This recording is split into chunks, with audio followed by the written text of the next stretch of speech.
الله الله يا ربي يا الله. لا إله إلا الله، لا إله إلا الله، لا إله إلا الله، محمد رسول الله.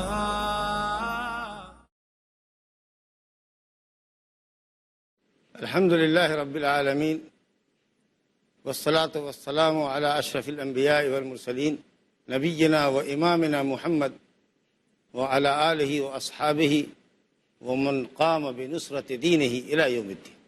أما بعد، فقد روى الإمام مسلم رحمه الله تبارك وتعالى في صحيحه عن علي رضي الله عنه قال: حدثني رسول الله صلى الله عليه وسلم بأربع كلمات. قال: لعن الله من ذبح لغير الله، ولعن الله من لعن والديه، ولعن الله من آوى محدثا، ولعن الله من غیر منار الارض. یہ حدیث جو ابھی آپ کے سامنے پڑھی گئی کتاب التوحید کے باب ما جاء فی الذبح لغیر اللہ، اللہ کے علاوہ کے لیے غیر اللہ کے لیے جانور ذبح کرنا جو شرک ہے، حکم اوپر تو نہیں متعین کیا ہے لیکن یہ بالکل واضح ہے کہ ذبیحہ عبادت ہے. جانور ذبح کرنا تقرب کے لیے، نزدیکی کے لیے، تعظیم کے لیے بڑی عبادت ہے، مالی عبادتوں میں اہم عبادت ہے. اس لیے اس کا غیر اللہ کے لیے انجام دینا شرک اکبر ہے، جیسا کہ ہم نے سورہ انعام کی آیت نمبر 162، 163 اور سورہ کوثر کی آیت نمبر 2 کے تعلق سے اس سے قبل کے درس میں، ایک مستقل درس میں آپ سے گفتگو کی. حضرت علی رضی اللہ عنہ سے روایت ہے کہ نبی صلی اللہ علیہ وسلم نے مجھے 4 باتوں کی وصیت کی. مجھے 4 باتیں آپ نے بیان فرمائی. حدثنی رسول اللہ صلی اللہ علیہ وسلم، مجھ سے 4 باتیں بیان کی. اور اس حدیث میں ایک مختصر قصہ ہے جس کو ابو طفیل بیان کرتے ہیں صحیح مسلم میں. کچھ لوگوں کا اس زمانے میں بھی مزاج یہ تھا، ذہن یہ تھا، اور آج بھی یہ ذہن ہے کہ نبی صلی اللہ علیہ وسلم نے کچھ راز و نیاز کی باتیں حضرت علی کے گوش گزار کی رضی اللہ عنہ. آج بھی لوگ کہتے ہیں کہ نبی صلی اللہ علیہ وسلم نے راز کی بات کی تھی آپ سے، آپ کے کان میں یہ بات کہی تھی کہ میرے بعد تم خلیفہ بنوگے خلافت کے تعلق سے. لیکن ابو بکر و عمر اور امت کے دوسرے لوگوں نے ان کے حق کو غصب کیا. نعوذ باللہ، ایسا بولتے ہیں نعوذ باللہ کیسی بات ہو. تو یہ ذہن اس وقت ہی بنا تھا، اور کچھ لوگ یہ سمجھتے تھے، یہ پروپیگنڈا تھا کہ نبی صلی اللہ علیہ وسلم نے کچھ راز کی باتیں انہیں بتائی. تو ایک شخص آیا اور اس نے کہا کہ کیا نبی صلی اللہ علیہ وسلم نے کوئی بات آپ کے پاس راز رکھی ہے جو دوسروں کو نہیں بتائی ہو؟ تو اتنا سننا تھا کہ حضرت علی رضی اللہ عنہ غصہ ہو گئے. کہا مجھے کوئی راز کی بات آپ نے نہیں بتائی جو دوسروں سے چھپا لی ہو. اور اس موقع پر آپ نے بتایا کہ مجھ سے نبی صلی اللہ علیہ وسلم نے 4 باتیں بیان کی. یا بعض روایتوں میں آتا ہے کہ انہوں نے کہا کہ وہی بات جو قرآن مجید میں ہے اور میرے اس صحیفے میں ہے، تلوار کے نیام میں اور تلے میں ایک کاغذ فولڈ کر کے، ایک چمڑا فولڈ کر کے، کوئی چیز فولڈ کر کے رکھے ہوئے تھے جس میں مسائل تھے، دیت کے، جانوروں کی عمروں کے، کچھ صدقہ زکوٰۃ کے احکام تھے، کچھ قصاص کے مسائل تھے. وہ تمام مسائل جو عام امت جانتی ہے اور حدیثوں کے اندر اس کی تفصیلات موجود ہیں. گویا کوئی خاص وصیت نہیں تھی، اور خاص کر خلافت کے تعلق سے تو کوئی وصیت تھی ہی نہیں. خلافت کے لیے آپ نے کسی کی نامزدگی نہیں کی، لیکن اگر واضح اشارے تھے آپ کی زندگی میں تو حضرت ابو بکر صدیق رضی اللہ عنہ کے لیے تھے. ایک خاتون نے کہا یا رسول اللہ اگر میں دوبارہ آؤں آپ کے پاس اور آپ کو نہ پاؤں تو کہاں جاؤں؟ آپ نے کہا فاتی ابا بکری، ابو بکر کے پاس جانا. اسی طریقے سے نبی صلی اللہ علیہ وسلم نے اپنی بیماری کے ایام میں، آخری ایام میں جو بیماری موت پر ختم ہوئی ہے جس کو مرض الموت کہتے ہیں، نبی صلی اللہ علیہ وسلم نے حضرت ابو بکر صدیق کو اپنی جائے امامت عطا فرمائی اور کہا کہ وَيَأْبَى اللَّهُ وَرَسُولُهُ إِلَّا أَبَا بَكْرَ، اللہ کو اور رسول اللہ کو سوائے ابو بکر کے کوئی پسند نہیں. بہرحال ہم موضوع پر آتے ہیں کہ ایسی کوئی وصیت، ایسا کوئی راز نبی صلی اللہ علیہ وسلم نے حضرت علی کو نہیں دیا تھا. ایسا کوئی علم نہیں دیا تھا جس علم کو آپ نے امت سے چھپایا. جیسا کہ خود حضرت علی نے کہا کہ ما اسر النبی صلی اللہ علیہ وسلم الیہ، نبی صلی اللہ علیہ وسلم نے کوئی بات مجھے بھید کے طور پر نہیں کہی جس کو لوگوں سے چھپایا. مجھے 4 باتیں بتائی ہیں. تو اس نے کہا امیر المومنین وہ 4 باتیں کیا ہیں؟ تو حضرت علی رضی اللہ عنہ نے ان 4 باتوں کو بیان کیا جس کو ابھی ہم صحیح مسلم کی حدیث کے حوالے سے پڑھ رہے ہیں. یہ حضرت علی بن ابی طالب اللہ، آپ جانتے ہیں کہ یہ ابو الحسن امام المسلمین خلیفۃ المسلمین علی ابن ابی طالب الحاشمی رسول اللہ صلی اللہ علیہ وسلم کے چچا زاد بھائی، چچا کے بیٹے ابو طالب جو سگے چچا تھے جو کفر پہ مرے، ان کے بیٹے تھے، اور سابقین اولین میں تھے، اسلام کی طرف سبقت کرنے والے لوگوں کے اندر سر فہرست تھے، بلکہ بچوں میں سب سے پہلے مسلمان ہونے والے حضرت علی رضی اللہ عنہ، غزوہ بدر میں شریک ہوئے، بیعت رضوان میں شریک ہوئے، اور اہل سنت والجماعت کا اتفاق ہے کہ یہ چوتھے خلیفہ راشد ہیں، چوتھے خلیفہ راشد۔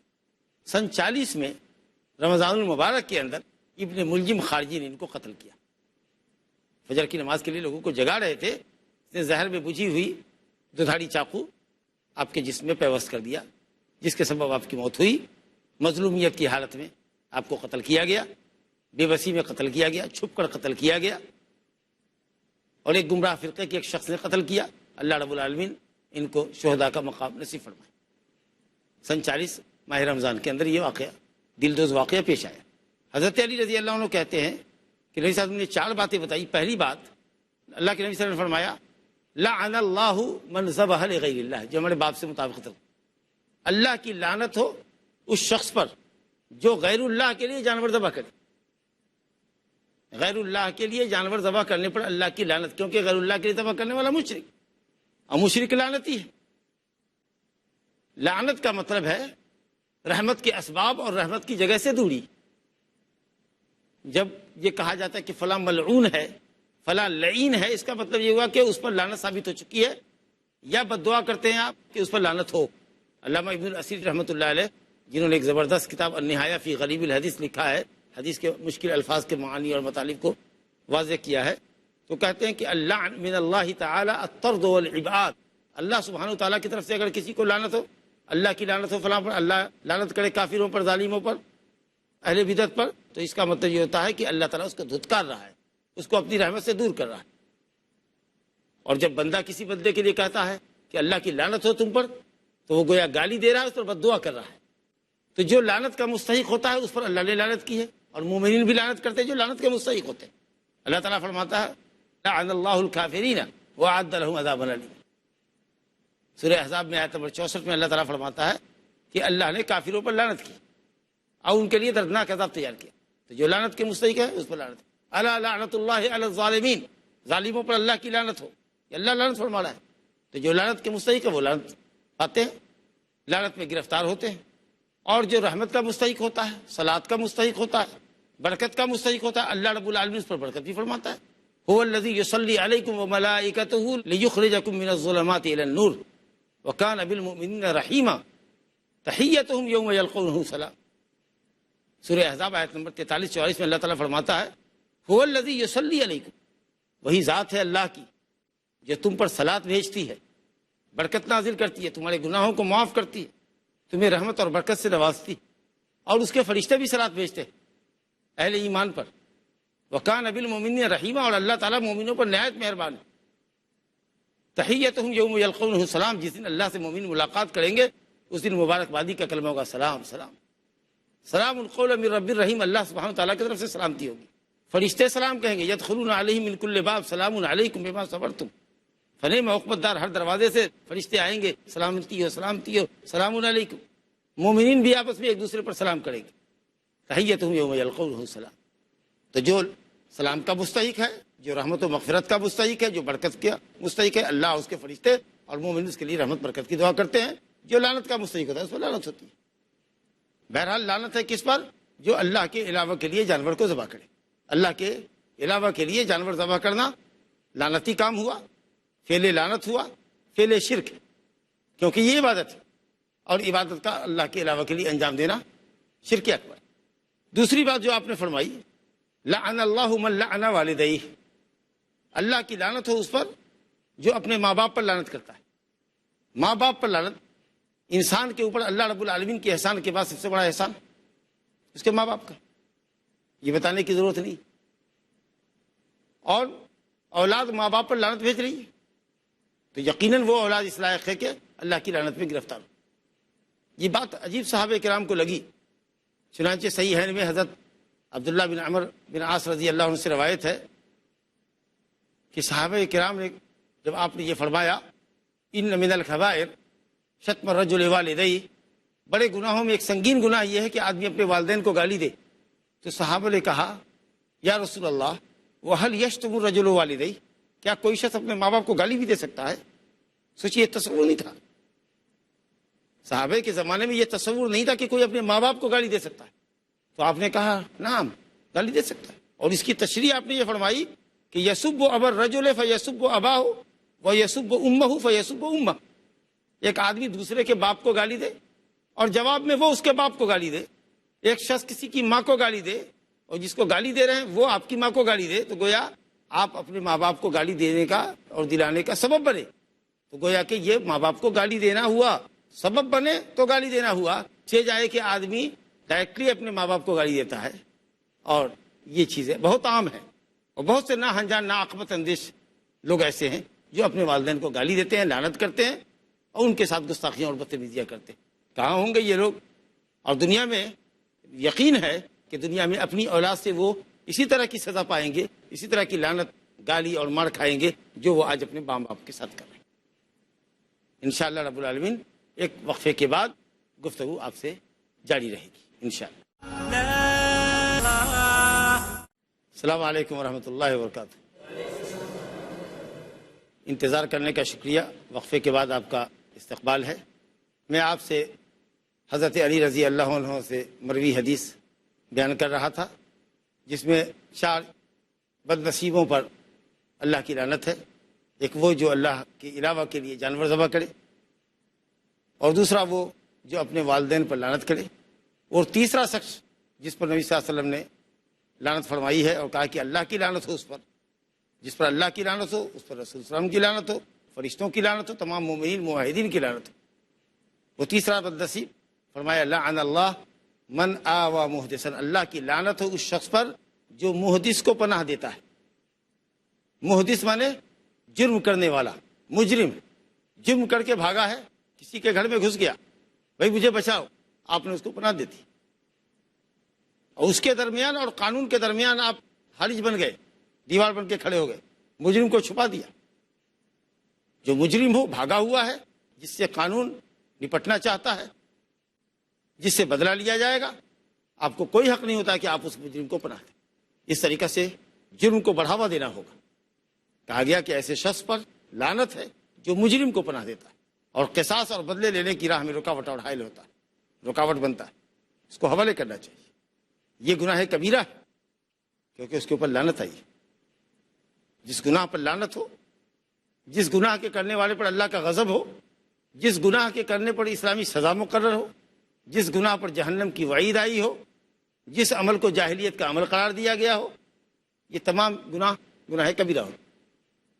اسی طریقے سے محدث، احدث یحدث و احداث، دین میں نئی باتیں ایجاد کرنے والے، نیا عقیدہ پیش کرنے والے، نئی عبادت لوگوں کے لیے جاری کرنے والے، چاہے وہ اعتقادی بدعت ہو یا عملی بدعت ہو. بدعتی کو بھی محدث کہتے ہیں. من احدث فی امرنا ھذا ما لیس منہ فہو رد. احدث یحدث احداث، احداث فی الدین، دین میں بدعت کرنا، دین میں بدعت ایجاد کرنا. تو محدث بدعتی پر لعنت ہو، کیونکہ بدعتی کا جرم بہت سنگین ہے. اسلام مکمل ہے، اور پھر وہ نت نئی چیزوں کا اضافہ کر رہا ہے، گویا اپنے عمل سے یہ ثابت کر رہا ہے، یہ پیغام دے رہا ہے کہ دین اسلام مکمل نہیں. بہت بڑا جرم ہے.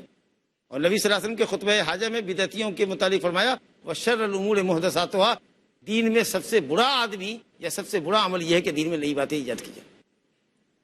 یہ شرک و بدعت کے جو مظاہر آپ دیکھ رہے ہیں وہ سب بھی بدعت کے اندر داخل ہیں. یہ شرکیہ بدعت، بدعت شرکیہ مکفرہ بدعت، کھلا شرک. تو دین میں سب سے بری چیز بدعت ایجاد کرنا.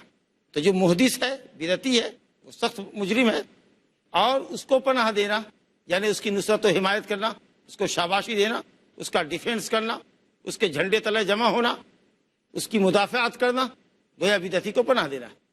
اور یہ کسی دوسرے مجرم کو پناہ دینے کے مقابلے میں زیادہ سنگین جرم ہے. بعض اہل علم نے محدث کے بجائے محدث بھی پڑھا ہے. محدث ایسی چیز جس کو ایجاد کیا گیا ہو دین میں. تو بدعت پر لعنت کا مطلب یہ ہے کہ بدعت کی سربراہی کرنا، بدعت کو پھیلانا، بدعی عملوں کی تائید میں کھل کے سامنے آنا، اس کو کلے کے زور سے، جبڑے کی طاقت سے اس کو دین اسلام باور کرانا. اور بدعتیوں کی پشت پناہی کرنا، یہ سب اس کے اندر داخل ہے۔ اور چوتھا شخص جس پر لعنت کی گئی ہے وہ ہے لعن اللہ من غیر منار الارض، اللہ کی لعنت ہو اس شخص پر جو زمین کے منار کو، یعنی زمین کی علامت کو، حدود کو، نشان کو مٹاتا ہے۔ دو پڑوسی ہیں، ان کے درمیان زمین کا ڈیوائڈ ہوتا ہے، نشان ہوتا ہے، کھمبا گاڑ دیتے، کچھ پتھر گاڑ دیتے، نشان گاڑ دیتے۔ کھیتوں کے اندر بھی ہوتا ہے اور آبادی کے اندر بھی ہوتا ہے، باؤنڈری ہوتی ہے، زمین کی حدود ہیں، نشانات ہیں، سب کی اپنی اپنی باؤنڈری ہے۔ آدمی ظلم یہ کرے کہ تنہائی کا فائدہ اٹھاتے ہوئے، اندھیرے کا فائدہ اٹھاتے ہوئے، پڑوسی کی کمزوری کا فائدہ اٹھاتے ہوئے نشان کو بدل دے، جگہ سے ہٹا کر آگے بڑھا کر دوسرے کی زمین پر غاصبانہ قبضہ کر لے، ظلم کر لے، زمین پر ظلم کر لے، تو یہ ہے غیر منار الارض، بہت سنگین جرم ہے۔ صحیح ہے، میں روایت ہے عائشہ رضی اللہ عنہا سے اور سعید بن زید رضی اللہ عنہ سے کہ اللہ کے نبی نے فرمایا من ظلم شبرا من الارض طوقہ یوم القیامت من سبع ارض، طوقہ یوم القیامت من سبع ارضین، جس نے ایک بالش زمین کسی کی ظلماً قبضہ کر لی، ظلم سے ایک بالش زمین قبضہ کر لی، ہتھیا لیا، اللہ رب العالمین قیامت کے دن 7 طبق زمین کو اس کے گلے کا طوق بنا دے گا۔ اسی حضرت عائشہ رضی اللہ عنہ اپنے بہن بیٹوں کو، بھائی بیٹوں کو کہتی تھی کہ زمین کے معاملے میں کسی سے مت الجھو، اگر کوئی کہتا ہے کہ نہیں ہے ہماری حد یہ نہیں، یہ ہے، ایک بالش بڑھا کے بولتا ہے اور تم جانتے ہو کہ وہ حد نہیں ہے، کہا دیکھو سمجھ بوجھ کے بات کرو، نے کہا نہیں میری حد یہاں سے ہے، ایک بالش آگے بتا رہا ہے، 2 بالش آگے بتا رہا ہے، دے دو، وہ قیامت کے دن چکھے گا اپنا وزن۔ لیکن تم کبھی کسی کی زمین ایک بالش کیا، ایک انگوٹھا بھی زمین اس کے قبضے ظلم قبضہ نہ کرو، بہت سخت وعید ہے۔ تو جو لوگ زمینوں کے نشانات مٹاتے ہیں، دوسروں کی زمین پر غاصبانہ ظالمانہ قبضہ کرتے ہیں، یہ بھی جرم اتنا سنگین ہے کہ ان پر لعنت کی گئی ہے۔ اور اسی طریقہ سے راستوں میں بھی کچھ علامتیں ہوتی ہیں، ہائی وے میں نکل جائیے، چورنگی پر جہاں 4 طرف راستے مڑتے ہیں، چوک پر وہاں نشان ہوتے ہیں، بورڈ لگا ہوتا ہے جو چاروں طرف انڈیکیٹ کرتا ہے، تیر کے نشان کے ذریعے واضح کرتا ہے کہ شہر میں آپ کو جانا ہے، کتنا کلومیٹر ہے۔ جی اب کوئی شخص جائے اور اس نشان کو اتار کے پھینک دے، اب نووالد آدمی آئے گا، اس کو کہیں جانا ہے، اگر پونے جانا ہے وہ چلا جائے گا کلکتے کے راستے میں، کسی کو کہیں اور جانا ہے وہ چلا جائے گا الٹی سمت میں، حالانکہ حکومت نے وہاں بورڈ لگا رکھا تھا، لیکن کسی نے شرارت میں ایسا کیا، یہ بھی ایک طرح کا ظلم ہے اور یہ عمل بالکل ناجائز ہے، ایسا نہیں کرنا چاہیے، کیونکہ ان نشانات سے راہگیروں کو رہنمائی ملتی ہے۔ تو یہ سارے اعمال لعنتی ہیں، ان کے علاوہ بہت سے اعمال پر لعنت کی گئی ہے جو گناہ کبیرہ ہے۔ بہرحال اللہ کے لیے ذبح کردہ جانور یہ عبادت ہے، عبادت غیر اللہ کے لیے انجام دینا شرک ہے۔ اور آپ دیکھ رہے ہیں کہ اس وقت لوگ بڑا بڑا بکرا پالتے ہیں اور مرغا اور دوسرے جانور پالتے ہیں اور غیر اللہ کے نام پر اس کو چڑھاتے ہیں، پیش کرتے ہیں، جیسا کہ آپ دیکھتے ہیں، اور کھلم کھلا یہ شرک اکبر کا مظاہرہ ہو رہا ہے۔ اللہ رب العالمین لوگوں کو توفیق عطا فرمائے کہ وہ اپنی جملہ بندگیوں کو اللہ کے لیے خالص کریں۔ اس باب میں ہمارے سامنے باب ما جاء فی الذبح لغیر اللہ میں ایک اور حدیث پیش کیا ہے صاحب کتاب نے، اور وہ حدیث طارق بن شہاب سے، مسند احمد کے حوالے سے، لیکن اہل علم نے لکھا ہے کہ یہ حدیث طارق بن شہاب کی نہیں ہے۔ اصلاً طارق بن شہاب کے متعلق ایک سطر کی بات آپ یہ جان لیں کہ طارق بن شہاب صحابی ہے، صحیح قول کے مطابق نبی صلی اللہ علیہ وسلم کو دیکھا ہے، لیکن آپ سے روایت نقل کرنے کا، بیان کرنے کا شرف ان نہیں۔ تو جس نے ایمان کی حالت میں نبی صلی اللہ علیہ وسلم کو دیکھا ہو، اگرچہ آپ کی بات نہ سنی ہو، آپ سے روایت نہ کی ہو، لیکن ایمان کی حالت میں آپ کو دیکھا ہو، ایون بچہ بھی رہا ہو تو وہ صحابی، اور اگر حدیث نہیں سنی ہے تو انہوں نے دوسرے سے سنی ہوگی، دوسرے صحابی سے، لیکن اگر وہ ڈائریکٹلی نبی صلی اللہ علیہ وسلم سے روایت بھی کرتے ہوں تو اس حدیث کو مرسل کہتے ہیں، مرسل صحابی، صحابی کی مرسل روایت، اور تمام صحابہ چونکہ عدول ہیں، ثقہ ہیں، اس لیے وہ حدیث حجت ہوتی ہے۔ یہ بات تو اصول حدیث کے قاعدے کے مطابق آپ کے سامنے بیان کی گئی، لیکن یہ حدیث اصلاً طارق بن شہاب سے نہیں ہے، یہ حدیث حضرت سلمان فارسی رضی اللہ عنہ پر موقوف ہے، ان کا قول ہے، اور انہوں نے بنی اسرائیل کے واقعات سے یہ واقعہ بیان کیا ہے، تو موقوفاً یہ حدیث حضرت سلمان سے صحیح ہے۔ یہ انہوں نے نصارہ کے واقعات میں سے بیان کیا ہوگا کہ بنی اسرائیل میں 2 شخص تھے، اور تفسیر حدیث کی یہ ہے کہ 2 شخص تھے اور دونوں گزرے ایک ایسی بستی سے، ایک ایسے قوم سے ان کا گزر ہوا۔ طارق بن شہاب کہتے ہیں کہ مر رجلان علی قوم لہم صنم، 2 شخص کا گزر ایک ایسی قوم سے ہوا، ایک ایسی بستی سے ہوا جو ایک بڑے بت کو پوجتی تھی، اور جو کوئی بھی اس راستے سے گزرتا تھا اس کو کہتے تھے کہ ہمارے بت کے نام پر چڑھاوا چڑھاؤ، زبردستی کرتے تھے، بغیر چڑھاوا چڑھائے ہوئے جانے نہیں دیتے تھے۔ چنانچہ جب یہ دونوں گزرے تو بستی والوں نے کہا کہ چڑھاؤ ہمارے بت کے لیے، تو انہوں نے کہا کہ ہمارے پاس کچھ بھی نہیں ہے چڑھانے کے لیے، خالی ہاتھ ہے، خالی جیب ہے۔ تو کہا قرب ولو ذبابا، ایک مکھی ہی صحیح بت کے نام پر چڑھا دو، بت کے نام پہ ذبح کر دو، بت کے نام پہ چھوڑ دو، کہو یہ مکھی بت کے نام۔ اب غور فرمائیے، لاکھ روپے چڑھاتے ہو کہ 1 روپے چڑھاتے ہو، من بھر لڈو چڑھاتے ہو، کنٹل بھر لڈو چڑھاتے ہو کہ 1 بتاشا چڑھاتے ہو۔ مشرکین کے یہاں بھی جو چیز مقصود اعظم ہے وہ قلب کی تکریم اور تعظیم ہے، کہ تمہارے دل میں ہمارے بزرگوں کے لیے عقیدت اور احترام ہے کہ تم اس پر کچھ چڑھاتے ہو۔ کیا چڑھاتے ہو، کتنی بڑی چیز چڑھاتے ہو، یہ مقصد نہیں ہے۔ مقصد یہ ہے کہ دل میں تمہاری عقیدت اور احترام ہے کہ تم ان کو اس لائق سمجھتے ہو کہ ان کی محبت میں، ان کی تعظیم میں، ان سے تقرب کے لیے تم کچھ چیزیں ان کے لیے چڑھانا درست سمجھتے ہو۔ مکھی حقیر اور خسیس چیز ہے، لیکن چلو تم اس مکھی کو اگر ہمارے بت کے اوپر چڑھاتے ہو تو ہم سمجھیں گے کہ تمہارے دل میں ہمارے بت کا احترام ہے۔ یہ مشرکین بھی اس حقیقت کو سمجھتے تھے۔ اس بات پہ مت جائیے کہ مکھی ہے اور یہ بکرا ہے۔